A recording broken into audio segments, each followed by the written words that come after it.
नमस्कार दोस्तों and welcome back to my channel जहां आपको मिलता है सिर्फ और सिर्फ एंटरटेनमेंट। और आज मैं लाया हूं अनकैनी एवेंजर्स का 4th issue.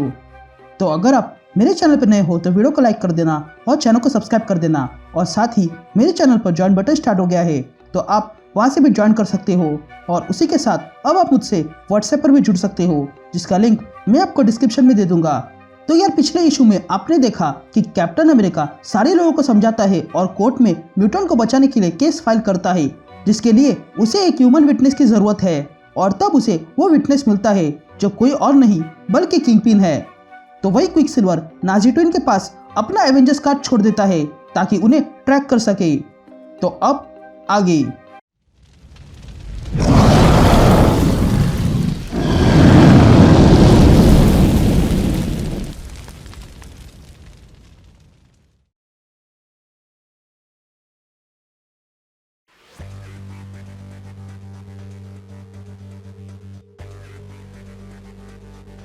All right gang. तो इशू की शुरुआत में हम एम्पायर स्टेट यूनिवर्सिटी देखते हैं जहां पर डॉक्टर स्टेसिस स्टूडेंट को लेक्चर दे रहा था। तभी डॉक्टर स्टेसिस कहता है कि मैं बहुत आभारी हूँ कि मैं नई पीढ़ी के साइंटिस्ट से मिल रहा हूँ। मैं उम्मीद करता हूँ कि आप सब लोग मुझसे कल जुड़ेंगे क्योंकि कल हमारा बड़ा सेमिनार होने वाला है। तो अगर आपके मन में कोई सवाल है तो आप पूछ सकते हो। जिस पर वहाँ बैठा हुआ एक आदमी डॉक्टर स्टेसिस से पूछता है कि तुमने कहा था कि उस रात हेलफायर गाला में तुम थे ना डॉक्टर स्टेसिस। ये बात सुनते ही डॉक्टर स्टेसिस चौंक जाता है और पूछता है कि ये कौन बोला, मैं यहाँ जेनेटिक्स की बात कर रहा हूँ और ये फालतू बात कौन कर रहा है। जिस पर वो आदमी डॉक्टर स्टेसिस से कहता है कि तुमने अपना स्टेटमेंट दिया था कि ऑर्कस के पहुंचने से पहले हेलफायर गाला में इंसान मर चुके थे, तो क्या तुम अब भी उस स्टेटमेंट पर कायम हो। जिस पर डॉक्टर स्टेसिस पूछता है कि ये कौन बोल रहा है। तभी हम देखते हैं कि वो बोलने वाला कोई और नहीं बल्कि बेन यूरिक था। तभी बेन को देखकर डॉक्टर स्टेसिस वहां से जाने लगता है और बेन से कहता है कि मुझे जाना होगा, मेरा एक और सेमिनार है। जिस पर बेन डॉक्टर स्टेसिस से कहता है कि हमारे पास एक विटनेस है जो सब जानता है। जिस पर डॉक्टर स्टेसिस बेन से कहता है कि म्यूटेंट की बातों पर भरोसा मत करो। लेकिन तभी बेन कहता है कि हमारे पास जो विटनेस है वो म्यूटेंट नहीं बल्कि ह्यूमन है। यह सुनते ही डॉक्टर स्टेसिस रुक जाता है और बेन से कहता है कि ये क्लिकबेट करना बंद कर दो, क्योंकि अगर तुम्हारी बातें झूठी निकली तो तुम पर हर एक लोगों की नजर होगी। ये कहते हुए डॉक्टर स्टेसिस वहां से चला जाता है।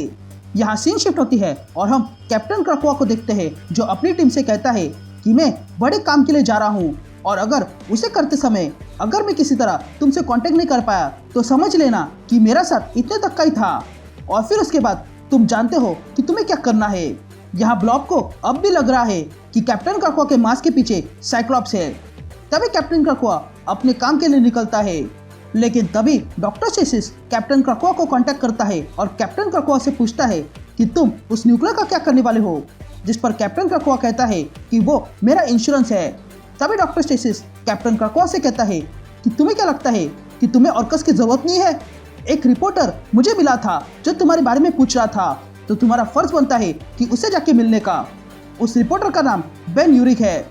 यह सुनते ही कैप्टन क्रकोआ बेन यूरिक के पास चला जाता है।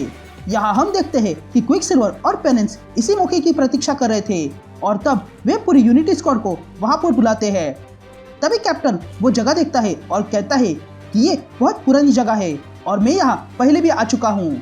यहाँ वाइल्ड साइड को पता चलता है कि यूनिटी स्क्वाड वहां आ चुकी है, इसलिए वो अंदर जाके सबको बताने लगता है। लेकिन तभी पीछे से ब्लैक विडो आती है और वाइल्ड साइड के सर पर गन रखती है। लेकिन तभी वाइल्ड साइड अपनी पावर से ब्लैक विडोज की मेमोरी बाहर लाता है जिससे ब्लैक विडो को तकलीफ होगी।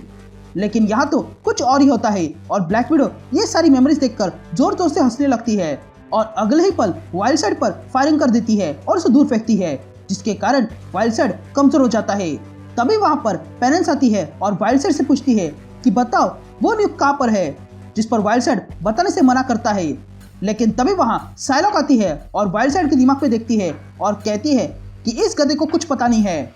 लेकिन तभी उन पर ब्लॉब अटैक कर देता है, इसलिए ब्लॉब को रोकने के लिए कैप्टन अमेरिका आगे आता है और कैप्टन ब्लॉब को अपनी शील्ड से उठाकर दूर फेंकता है और ब्लॉब से कहता है कि तुम जिस कैप्टन क्रकोआ के लिए काम कर रहे हो वो साइक्लॉप्स नहीं है। तभी रोक भी ब्लॉब को समझाने लगती है और तब ब्लॉब के दिमाग में थोड़ी सी बातें आने लगती है। लेकिन तभी नाजी ट्विंस अटैक कर देते हैं। लेकिन इस बार पेनेंस एंड्रिया के अटैक को डॉच करती है और एंड्रिया के पास आने लगती है। ये देखकर फेनरिस पेनेंस से कहता है कि तुम हमारे अटैक को डॉज नहीं कर सकती हो, जिस पर पेनेंस इन नाजी ट्विन से कहती है कि डॉज करना तो मेरा प्लान था, बल्कि तुम्हारे साथ तो कुछ और होने वाला है। ये कहते ही हम देखते हैं कि पीछे से साइलॉक आती है और उन नाजी ट्विंस के हाथ काट देती है, जिसके कारण वे दोनों कमजोर पड़ जाते हैं। इधर डेडपुल उन नाजी ट्विंस के हाथ देख रहा था, तो वही क्विकसिल्वर उन नाजी ट्विंस को बांध के रखता है। तभी ब्लॉब वहां आता है और कहता है कि ये कैप्टन क्रकोआ जो कोई भी है उसने कहा था कि ये न्यूक डॉक्टर स्टेसिस के लिए है और वो उसी न्यूक को ऑर्केस्ट्रेशन पे छोड़ने जा रहा है। लेकिन तभी रॉक कहती है कि सिनिस्टर तो एम्पायर स्टेट में है ना, तो फिर कैप्टन क्रकोआ किसके लिए जा रहा है, जिस पर कैप्टन अमेरिका कहता है कि ये कैप्टन क्रकोआ कौन है ये मैं जान गया हूँ, हम गलत जगह पे है रोग, तुम और क्विकसिल्वर एम्पायर स्टेट यूनिवर्सिटी जाओ अभी के अभी, और बाकी के लोग मेरे साथ आएंगे और ब्लॉब तुम्हारे बारे में हम बाद में बात करेंगे। ये कहते ही कैप्टन बाकी के टीम के साथ चला जाता है। यहाँ रोग और क्विकसिल्वर एम्पायर स्टेट यूनिवर्सिटी पहुंच जाते हैं, जहाँ पर डॉक्टर स्टेसिस लेक्चर दे रहा था। तभी डॉक्टर स्टेसिस भी इन दोनों को देख लेता है, लेकिन इससे पहले कि डॉक्टर स्टेसिस कुछ कर सके, क्विकसिल्वर उस न्यूक को बाहर लाता है और पब्लिक को दिखाता है। अब डॉक्टर स्टेसिस का पोल खुल चुका था, इसलिए वो वहां से भाग जाता है। यहाँ रोग क्विकसिल्वर से कहती है कि हमें इस न्यूक को सिटी के बाहर ले जाना होगा, जिस पर क्विकसिल्वर कहता है कि हम ये नहीं कर सकते हैं क्योंकि ये ट्रैप है। यह कहते ही क्विकसिल्वर कैप्टन अमेरिका को कांटेक्ट करता है और कहता है कि हमने वो न्यूक ढूंढ ली है, लेकिन उसे डिसेबल करने के लिए हमें कैप्टन क्रकोआ की मदद चाहिए। यहाँ डेली ब्यूगल में बेन यूरिक बड़े मजे से पेपर पढ़ रहा था, क्योंकि उसमें बेन यूरिक ने ऑर्कस के बारे में लिखा था।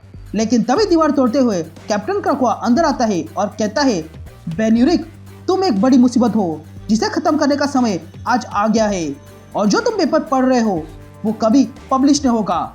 ये कहते ही कैप्टन क्रकोआ बेन यूरिक का गला पकड़ता है और उसे ऊपर उठाता है। लेकिन तभी कांच तोड़ते हुए कैप्टन अमेरिका आता है और कैप्टन क्रकोआ पे अटैक करता है, और अब इन दोनों के बीच राउंड 2 शुरू हो जाता है।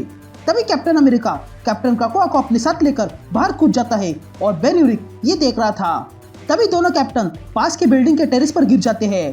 तभी कैप्टन अमेरिका कैप्टन क्रकोआ को मारते हुए पूछता है कि बताओ उस न्यूक को कैसे डिसआर्म करे।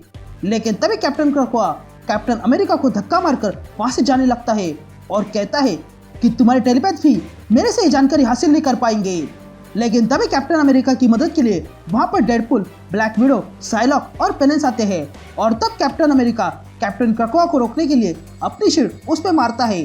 लेकिन कैप्टन क्रकोआ वो शील्ड पकड़ता है और वो शील्ड ब्लैक विडो और पेनेंस पे मारता है, जिसके कारण वो थोड़ी देर के लिए स्टन हो जाते हैं। तभी कैप्टन क्रकोआ वो शील्ड साइलॉक पर मारता है और उसे भी स्टन करता है। लेकिन तभी डेडपुल कैप्टन क्रकोआ पे फायरिंग कर देता है, इसलिए कैप्टन क्रकोआ डेडपुल पर वो शील्ड मारकर डेडपुल को 2 हिस्सों में कर देता है। लेकिन तभी मौके का फायदा उठाकर कैप्टन अमेरिका कैप्टन क्रकोआ के पेट पर पंचेस मारता है, जिसके कारण कैप्टन क्रकोआ थोड़ी देर कमजोर हो जाता है। लेकिन तभी कैप्टन अमेरिका कैप्टन क्रकोआ के हेलमेट पर पंचेस मारता है, जिसके कारण फाइनली कैप्टन क्रकोआ का हेलमेट टूट जाता है, और तब कैप्टन अमेरिका को कैप्टन क्रकोआ का फेस दिखा देता है, जिसे देखकर कैप्टन अमेरिका कैप्टन क्रकोआ से पूछता है कि मैं जानता था कि तुम ही हो, लेकिन तुम जिंदा कैसे बच गए। जिस पर वो शख्स कहता है कि जिस तरह तुम जजमेंट डे के बाद जिंदा हो गए, उसी तरह मैं भी वापस आ गया हूँ, और अब मैं तुम्हें इंसानियत की मदद करने से रोकूंगा। ये कहते ही हम देखते हैं कि वो शख्स कोई और नहीं बल्कि कैप्टन अमेरिका का इविल वर्जन है, जिसे इसके पहले सीक्रेट एम्पायर में देखा गया था। So thank you guys for watching the video. अब मैं मिलता हूँ आपसे एक नए वीडियो में, तो तब तक मिलते हैं, बाय।